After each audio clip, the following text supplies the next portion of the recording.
Alô, fala Marcão! Senhoras e senhores, como nós sabemos, cobriu de lona é circo. Descobriu é pulando a cerca com vocês. Falou Marcão! Bom, o inusitado programa Pulando a Cerca, hoje, dia 11 de novembro, aquele programa que não tem pauta, não tem roteiro, nem censura. É como a vida. E pular a cerca, por quê? Pular a cerca por cima, pelo meio, por baixo, porque a gente enxerga do outro lado. O outro lado não tem sacanagem, não tem corrupção, tem saúde, educação e justiça. Pois é, Pulando a Cerca é um pequeno programa, sim, mas uma grande bandeira. E os nossos convidados sempre são uma fração importante da população do Brasil, que há 516 anos vem pulando a cerca. O apresentador desse inusitado Pulando a Cerca sou eu, Daniel Suturiantes, médico, hoje, dia 11 de novembro de 2016, o único apresentador no mundo que já teve AVC, acidente vascular cerebral, a doença mais mata do Brasil, e estamos no ar. Hoje, o nosso convidado especial, todo mundo aqui é especial, é o simpaticíssimo, cultíssimo, educadíssimo, gostosíssimo, tesudíssimo, Delso Teobaldo. Vem pular a cerca, Teobaldo. Pula a cerca. E vem pular, tá pulando, pulou. Delso Teobaldo. O programa é hoje, bom dia, porque o programa Bom Dia, Batata, boa noite, o programa repete. A primeira pergunta, fez xixi? Fez? Porque são 40 minutos, né? 45. Pois é, então Mas fez xixi? tentar seguro. Então fez. Claro. Então tá bom. Delso Teobaldo, qual é a tua idade? 63. Eu tenho 95, é garoto, 96. Olha só, o programa semana que vem vai fazer 14 anos de vida. Está chegando a ser adulto. Delso Teobaldo, você nasceu aonde? Eu sou mineiro de Ponte Nova. Ponte Nova.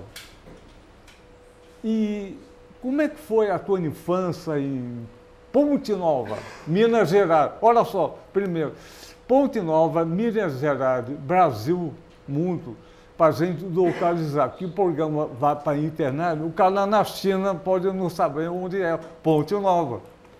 É a zona da Mata Mineira, né? Quer dizer, foi uma infância entre várias naturezas. A natureza dos bichos, das águas, naturezas humanas, né? Eu tive a sorte de ser criado ao lado de avós, de tios, né? Pais, nunca separados. Isso aí me deu uma base, uma fundamentação que me tornou alguém na vida. Isso me deu uma segurança. Isso me facilita o trânsito não só pelo meu país, como fora dele, né? Mas você tinha uma família grande lá? 9 irmãos. Então tem uma família, primo, prima. Todo mundo junto e misturado, né? Porque em Minas Gerais tem isso, as famílias mantêm assim um escambo, essa troca de parentes, né? Um primo vai para a sua casa, depois você vai para a casa do primo, então essa troca de informações, isso vai enriquecendo você como pessoa, né? Como nas relações humanas até. Então, Delso Teobaldo, você brincava de médico com as suas primas? Não. Não? Não. Eu sempre fui uma pessoa muito quieta. Interessante. Como é um programa sem roteiro, e eu sou roteirista, né? Eu fico assim meio na saia justa. Mas as perguntas são difíceis de serem respondidas, né? Ele está acostumado a fazer isso para o outro. Exatamente. Na vez dele, ele está... Mas eu brinco de médico até hoje. É bom brincar de médico. É sua profissão. É. Mas brincar de médico é bom. Fora a medicina. Olha só. E a tua adolescência? Foi em Minas também, né? Eu só saí de Minas Gerais para vir para o Rio trabalhar. Porque tem até uma história, aqui eu posso contar, porque aqui vale tudo. Tudo? Meu pai, ele fez uma vez uma previsão por quiromancia, né, estudo de mãos, de que eu tive acesso a essa informação, que 3 filhos dele iam morrer cedo. Não passariam de 16 anos de idade. Eu cismei que um desses filhos seria eu. Então, para escapar da morte, eu fiz leituras, né?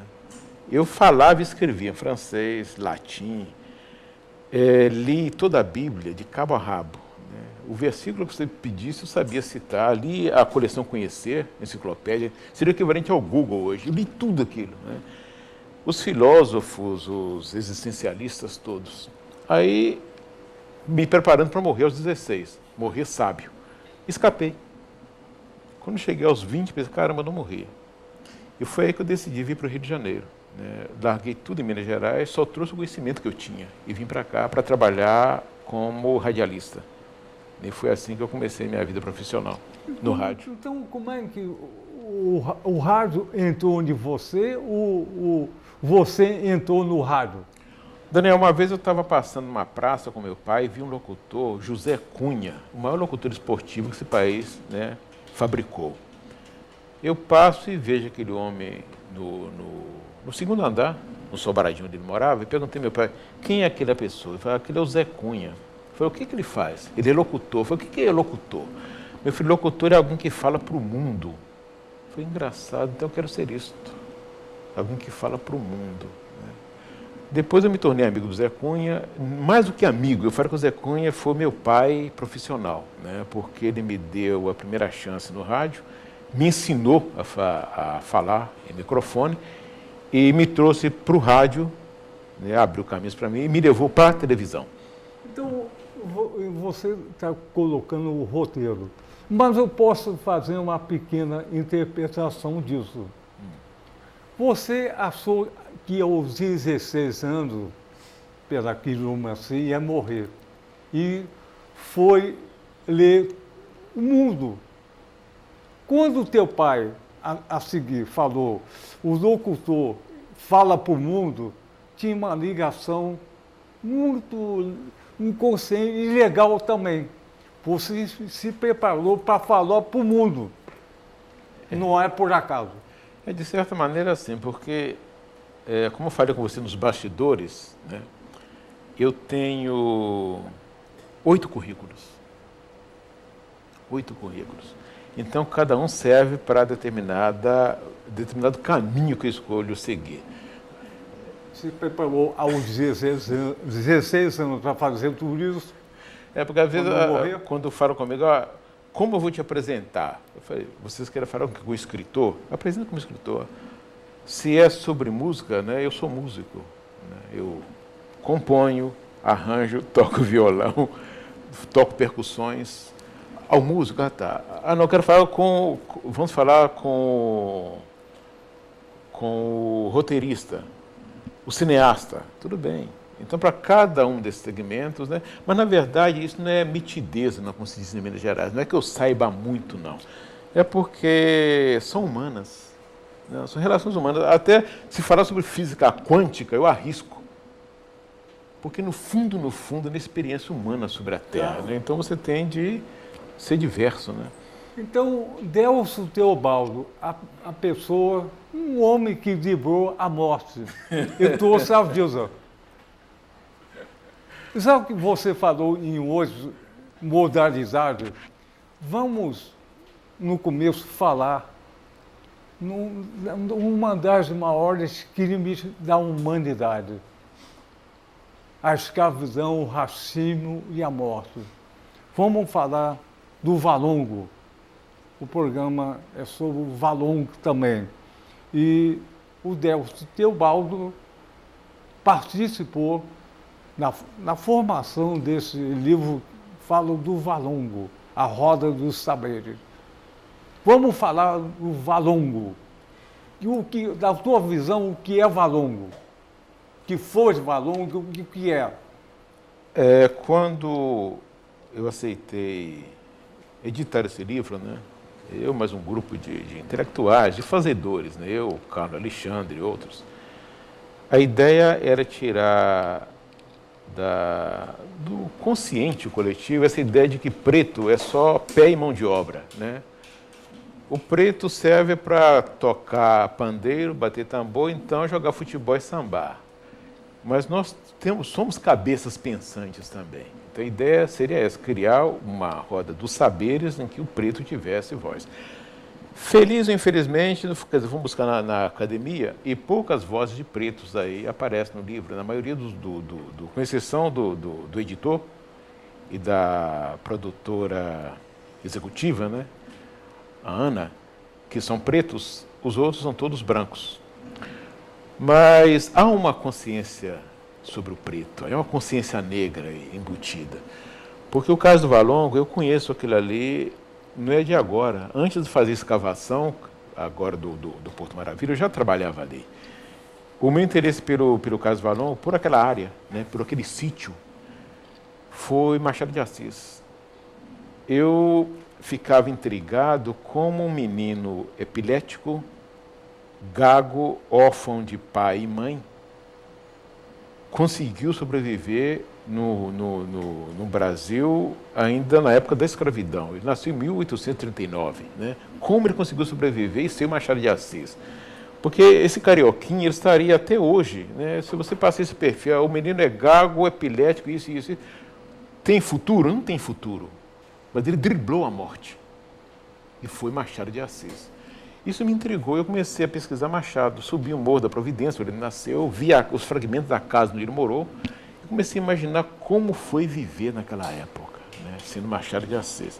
A partir dali, depois eu fui trabalhar numa revista, Batucadas Brasileiras, né, eu fui editor da revista, e quando a TV Educativa do Rio de Janeiro tinha um projeto chamado Samba na Gamboa, eu escrevi esse programa, para o Diogo Nogueira apresentar. O programa é meu. E a partir dali, eu comecei a ter uma intimidade com o Valongo. Porque o que me interessa no Valongo é a saga de 2 milhões de escravizados, não são escravos, né? Foram escravizados que caíram ali. E escrevi uma peça, que ela está até agora concorrendo ao edital do CCBB, que chama Em Sangue, que é sobre o Valongo, desembarque, no caso do Valongo, de um navio, né, de um negreiro no Valongo. Então o Valongo ele suscita tudo isso, né? A gente costuma dizer que nas religiões de matriz africanas que as pedras crescem, né, as otás. No candomblé, no Umbanda, a pedra cresce. E ali é assim.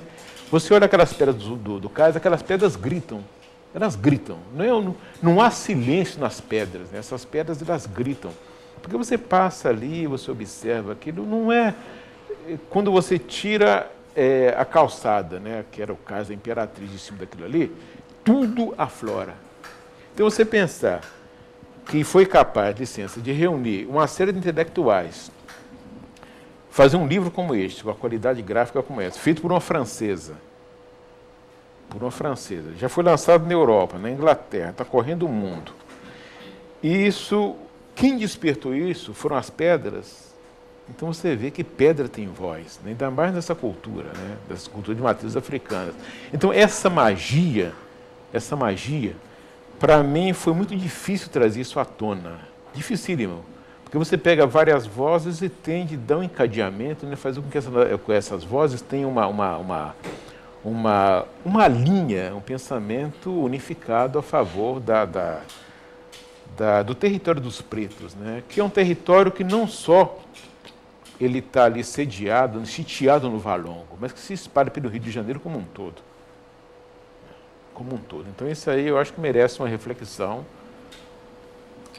mais do que contemporânea, uma reflexão de presente e passado.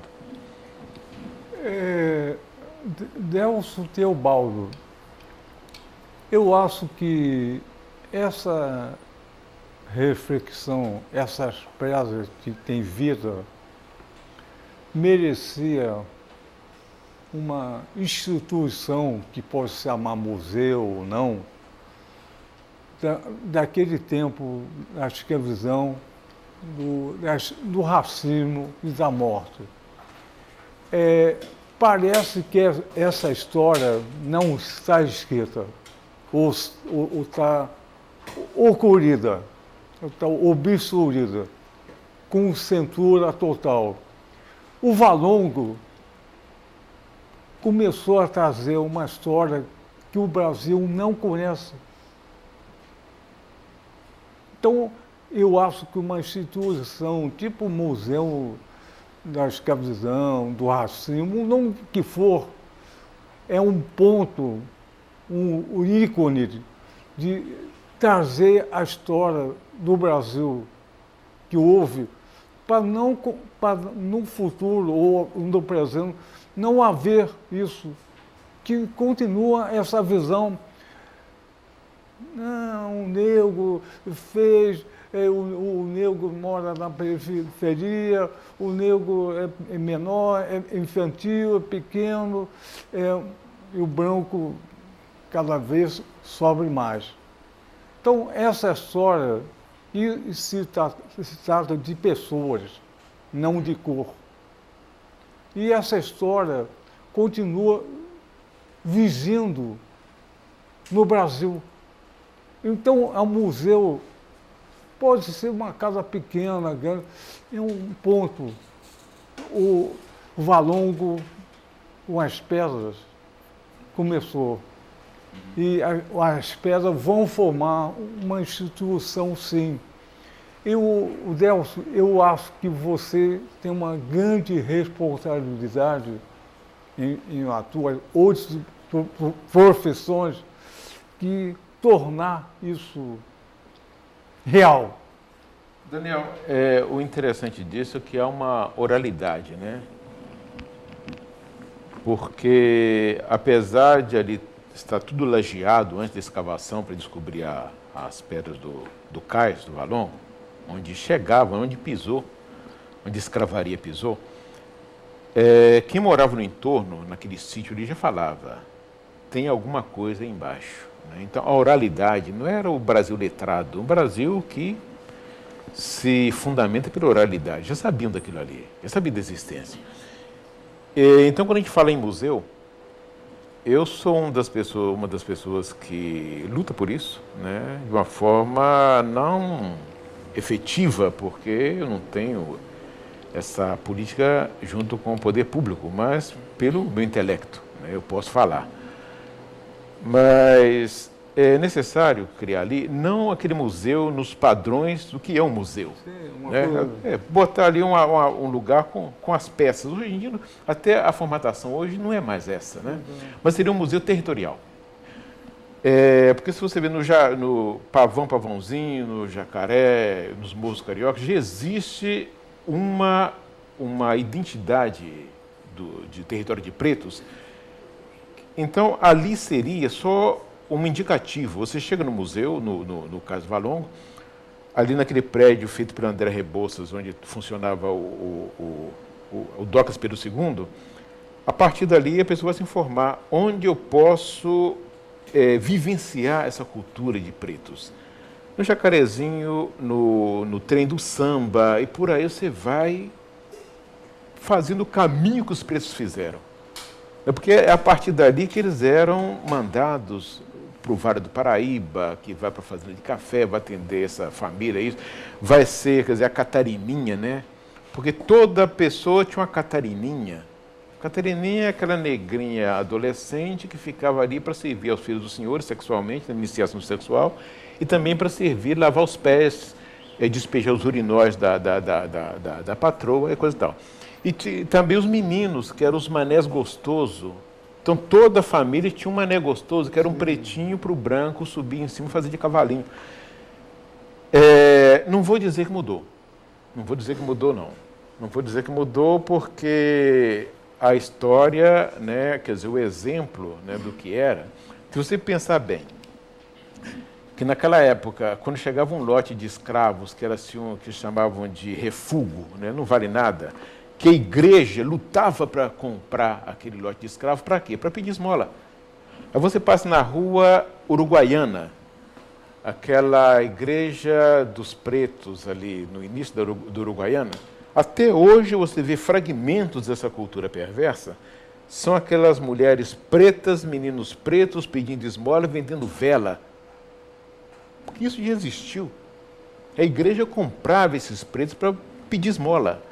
Você vê nos anúncios daquela época, precisa de um preto cego, precisa de um preto coxo para pedir esmola. Porque era assim que se vivia. Isso não mudou muito, não. Não mudou. É por isso que eu insisto, olha, preto tem de parar de ser pé de obra. Diz no pé. Não vou dizer no pé, vou dizer na boca. Eu sei falar. Né? A preto é mão de obra. O cara é preto, é futebol, sambista, coisa e tal. Não, leva um samba, bate. Não, cara, eu escrevo. Eu sei digitar. Eu escrevo. Não é só bato o tambor, eu toco tambor. Mas eu sei digitar. Eu entendo de computação. Eu entendo de tudo. Entendeu? Então, essa cultura holística, né, que se exige hoje, quer dizer, esse conhecimento total que se exige do homem, hoje deve ser facultado a todos. Por exemplo, eu cheguei a 6 dias de incursões. Eu gosto de fazer incursões. Eu estava na Europa. Eu fui à Península Ibérica, na Portugal, para descobrir, né, as minhas origens brancas, da minha tataravó. Né? E fui a Albuferia, Algarve e Paderno. E ali descobri fragmentos do que minha avó passava, né? Dos doces portugueses, tudo minha avó branca trouxe para mim. De lá eu passei perto de Espanha, San Miguel de los Caños, e volto do primeiro mundo e faço uma incursão no Baixo Sul da Bahia, no quilombo de Lemaragogipe, quilombo de Salamina de Putumuju. Fico uma semana lá, comendo o que os pretos quilombolas comem, bebendo o que eles bebem, vivendo como eles vivem. Aí você descobre que existe um Brasil que a mídia não alcança, existe um Brasil que o próprio Brasil não conhece, né, que eu chamo de Brasil profundo. Esse Brasil profundo, ele não está lá no oeste brasileiro, que eu conheço bem, ele não está na Amazônia, que eu conheço, ele não está no Nordeste, que eu conheço um pouco, não está no Sudeste, que eu conheço muito, não está no Cais do Valongo, ele pode estar no Cais do Valongo, nessas pedras que falam, ele pode estar no modelo de Brasil que a gente tenta copiar, né, macaquear da Europa, e que a Europa já deu o que tinha de dar, já não tem mais modelo nenhum para que seja modelo para ser seguido. E, de repente, o Brasil, com essa imensidão, né, com tudo por fazer, com essa diversidade, mas nós achamos que o Brasil se resume ao Sudeste. Né? Brasil é Rio e São Paulo. E, na verdade, existe um país, né, muito maior diverso que as pessoas não conhecem. O Delcio Teobaldo tem um livro aqui que ganhou talvez o maior prêmio de literatura do planeta, que se chama Pivetim. Delcio Teobaldo, falo agora do Pivetim. Bom, Pivetim ele nasceu daquela época que eu estava pesquisando Machado de Assis.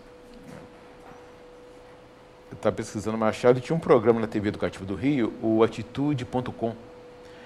E eu criei um quadro com o Pedro Paulo Carneiro, que seria um menino que andaria ali pelo Largo da Carioca, entrevistando, não, tirando cobertor de mendigo, batendo papo com aqueles meninos de rua.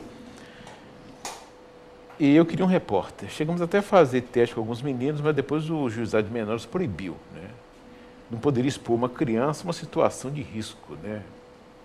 Como se a situação de risco fosse um menino que estava debaixo do cobertor ali, cheirando cola. Tudo bem, fizemos um boneco. Mas seria um boneco que era muito caricato. Ele era um boneco preto com cabelo louro, beiçudo. Eu falei, não é isso, né? Eu não quero caracterizar. Eu queria um menino que vivesse a fantasia, para ver como é esses meninos que vivem na rua. Aí eu escrevi 4 histórias, né, 4 situações em que esse menino poderia atuar e deixei na gaveta. Seria um programa de televisão. Aí, 2 anos depois, já tinha esquecido o projeto, eu vi o concurso da editora SM, uma editora espanhola, aí mandei para lá. Mandei e foi quase que surpresa quando ganhei o prêmio, porque o livro, o Pivetinho, não é um livro fácil. Não é um livro fácil, né? Só que em momento nenhum eu falo que esse menino é preto. Ele nasceu no morro, foi abandonado pelos pais e foi para o asfalto, né? O asfalto para ele é ali no Largo da Carioca mesmo. Quem lê o livro vai identificar que é o Largo da Carioca. E teve ali aquele viverzinho dele ali. O Espeto, né, que fez até a capa do disco do Rapa, O Silêncio que Precede o Esporro, que fez a capa do livro. Você vê que na capa o menino tem a cara, é um grafite, uma cara cor-de-rosa. Então não fala que o menino é preto. Mas quando esse livro ganhou o prêmio Barco a Vapor, depois ganhou a PCA, foi finalista do Jabuti, saiu uma matéria, me parece, no jornal de Angola, dizendo que menino preto, história de um menino preto ganha o maior prêmio de literatura do mundo. Eu falei, engraçado, porque o Pivetinho, né, ele não tem cor. Mas se deduz que se é de morro, é preto. Se vive na rua, é preto. Se é pobre, é preto, né? É preto. E não é preto. É um garoto que não é uma história rasa, porque para escrever, às vezes eu falo que todos dos 4 filhos que eu tenho, esse é o único que trabalha. Esse aí trabalha. Ele me leva mundo afora. É o arrimo de família. E mais do que isso, o Pivetinho, tudo que eu penso sobre filosofia, sobre humanismo, sobre relações humanas, de um modo geral, eu botei dentro. Então você vai identificar aí Mark Twain, do Oliver Twist, você vai identificar aí o Peter Pan, você vai identificar aí o Super-Homem, tem tudo aí, está tudo aí dentro. Critica a mídia de que eu sobrevivo, que a televisão, critico a televisão, porque eu faço uma autocrítica terrível a essa mídia que que me mantém até hoje, né? Me deu notoriedade, me deu expansão. A televisão tem de ser criticada. É uma ferramenta terrível, se a gente souber usar. E não está sendo bem usada. Então, Pivetinho é uma crítica, né? Mais do que um livro, um romance, é uma crítica ao meio, à mídia TV. Mídia rádio, mídia televisão, mídia impressa, né? Porque felizmente eu passei por todas elas, né? Trabalhei em rádio, trabalhei em jornal, trabalhei em televisão. E o livro facilitou, me permitiu fazer isso. Então não era um livro muito fácil, não. Quando ele ganhou o prêmio, eu lembro que eu fui para São Paulo, e eu sou o único autor preto que ganhou esse prêmio no Brasil, com história sobre um menino que supostamente é menino preto. Embora o menino seja azul, cor-de-rosa, amarelo, preto, branco, ele não tem cor, né? Ele é múltiplo. Como é esse país? Né? Embora a questão de cor, de raça, né, seja um diferencial que a gente só sente mesmo quando você tem essa cor de pele. Mas era um livro difícil. Então, quando me perguntaram lá, quando fui receber o prêmio, qual era a sensação que eu senti de ter ganho esse prêmio? Eu olho na plateia não tinha um preto. Eu falei, olha, é o seguinte, isso aqui é complicado porque a gente está a 500 metros da Praça da Sé, onde tem menino preto cheirando cola e morrendo, né? Eles matam os meninos ali. Quem deveria estar aqui recebendo o prêmio seria um desses meninos, né? Mas o que eu percebo, até falei, olha, se vocês olharem ali para aquela parede, aquela poste de vidro, tem um punhado de menino com o nariz ali tentando entrar aqui. Aí eles olharam, realmente não tinha, né? Um teatro como aquele, não se permitia nem que o menino chegasse perto. Mas a partir dali, eu tive uma resposta muito interessante, é que um senhor me falou, um dos editores do livro, que a partir do romance, da reflexão que ele fez sobre o livro, ele passou a abrir a janela do carro quando via os meninos cheirando cola na Praça da Sé e nos lugares por onde ele passava em São Paulo, né? Porque é uma cena, o livro não muda nada. Eu continuo vendo meninos cheirando cola, meninas de 12 anos se prostituindo no centro do Rio de Janeiro, antes e pós-Olimpíada, entendeu? Não muda nada. Os carioquinhos continuam sendo maltratados aqui, em qualquer lugar do país, né? Não muda nada, mas pelo menos a consciência, eu creio, que você tem um pouco mais de misericórdia, né? Misericórdia, de botar o seu coração no livro da miséria do outro. Pelo menos isso aí eu acho que o livro está cumprindo a função dele. E está sendo feito um filme também, né? Me propuseram assim, mais um desafio, que era escrever o roteiro do livro para cinema, né? E é uma coisa muito maluca, Daniel, porque eu escrevi um segundo livro. Um segundo livro. Porque transpor isso aqui para o cinema é complicado. Porque há um personagem, o personagem principal desse livro, é a fome. O menino conversa com a fome o tempo todo. A fome é o personagem, né? No romance, no texto, funciona muito bem. Agora, transpõe a fome para uma imagem no cinema. Quem seria essa fome? Seria uma mulher? Seria um homem? Seria magro, alto, baixo, gordo? Como seria a fome? Isso foi a coisa mais complicada. Então, eu fui buscar no Mante como seria a fome. A fome era gótica, né? Era um personagem gótico que se veste de andrajos, né? Como se fosse um personagem medieval, e ela incentiva os meninos, né? Porque ela não deixa o menino parar, porque o que mobiliza essas crianças na rua, o que mobiliza a humanidade, de certa maneira, é a fome, né? Você trabalha para comer, você vive, você busca seu salário em função de alimento, salário, sal para botar na comida, né? Está tudo ligado a dinheiro, capital e alimento, sobrevivência. Então, trabalhar isso para o cinema foi complicado, porque você sai de um conceito de literatura, né? Você sabe, você escreve, você sabe como é que é isso, para passar para a imagem. É um filme que ele é pensado o tempo todo, né? Até essa passagem minha recente pela Europa e pelos quilombos, né, que eu visitei, que eu convivi com ele lá na Bahia, você percebe isso, né? Que existe uma infância que não come, existe uma infância que não sonha ou é impedida de sonhar, mas essa infância ela resiste, né?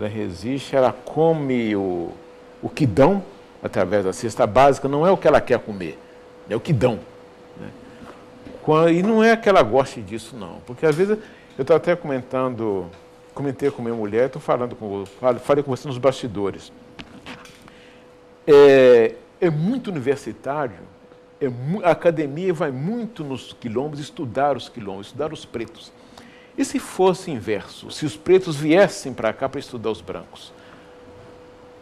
Entender como é que branco polui, como é que usa plástico, como é que come mal, como é que entra no shopping, como é que faz tudo para ter o carro do ano, como é que se veste, como é que engorda, como é que corre na praia para tirar a barriga. Que sociedade é essa? No entanto, os pretos lá nos quilombos, eles têm a melhor água, o melhor ar, e vivem muito mal. Muito mal porque estão sitiados. Fiquem aí. Vocês são objeto de estudo. Vocês fazem bem para a academia. O folclore de vocês é interessante, mas eles não gostam daquilo. A televisão chega lá. Em algumas casas a televisão chega. O celular chega lá. Então eles têm acesso a um mundo que eu acho que eles nunca vão viver esse mundo, mas têm acesso a esse mundo. Então é muito cruel o que se faz, eu acho que falta no processo de humanidades, né? Seria um diálogo, uma interação que permitisse a quem usufrui desse pedaço, desse espaço dos quilombos, assim como quem desfruta de todo o bem das cidades, né? Interagir, mas de uma forma mais humana, de uma forma mais humana. Nelson, você me lembra, só que bem mais adiante, um fenômeno literário da década de 50. O livro foi chamado Quarto de Despeso, da Carolina Machado de Jesus. Eu acho que ela foi a primeira grande nome dessa literatura. Claro que foi um jornalista, ao W. Dantas, que trouxe o livro. O livro foi sucesso porque era exótico, porque era uma mulher analfabeta, quase negra, favelada. Mas seguiu as pedras e trouxe você. Vou perguntar a você, como cidadão, como pessoa, você sofreu racismo. Qual foi a pior situação do racismo em você? Eu nunca sofri porque eu tenho a hierarquia da fala. Eu falo muito bem. Então, não há uma pessoa que me supere nisso. Eu tenho hierarquia da fala, eu sei falar.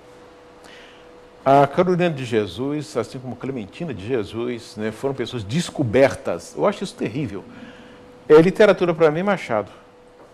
A Carolina foi uma coisa, um exotismo, né, que ela foi explorada. Ela queria ser tudo, ela cantou, ela cantava, compunha e tudo. E tentou ir por esse viés, mas só cabe a você fazer aquele livro, Quarto de Despejo, mais nada além disso. Ela fez vários livros. Mas aquilo ali que ficou marcado. Exatamente. Agora, Lima Barreto. Ninguém supera em literatura no mundo Lima Barreto.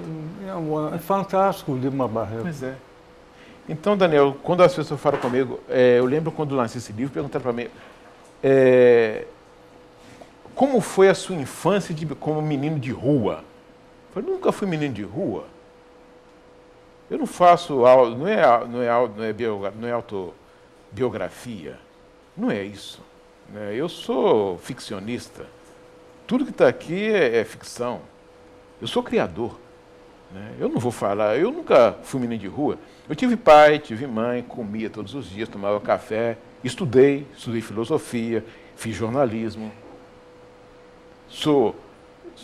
Gosto de coisa boa, entendeu? Me nivelo por cima. Então, Nelson, você falou o seguinte, você tem o poder da fala.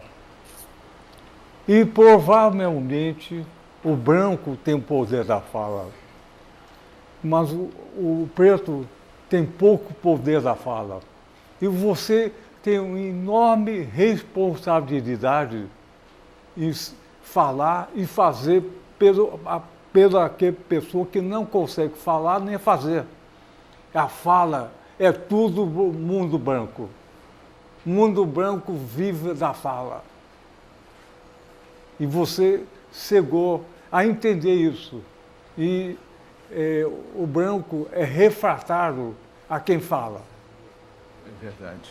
E é facilitado, a facilidade do branco é conseguir dominar o que não fala.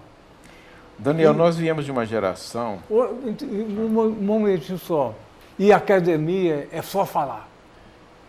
O parlamento, né, o parla. Nós viemos de uma geração em que diziam nada a declarar. Então seguravam a fala. Né? E depois, sabe com quem está falando? Isso é terrível. Então, a partir desse nada a declarar e sabe com quem está falando, eu comecei a forjar a minha identidade como cidadão.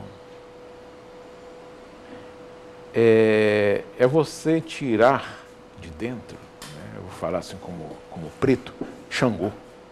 Xangô, o deus da justiça. Da fala, é o que bota fogo pela boca. Então você tira de dentro essas coisas, né?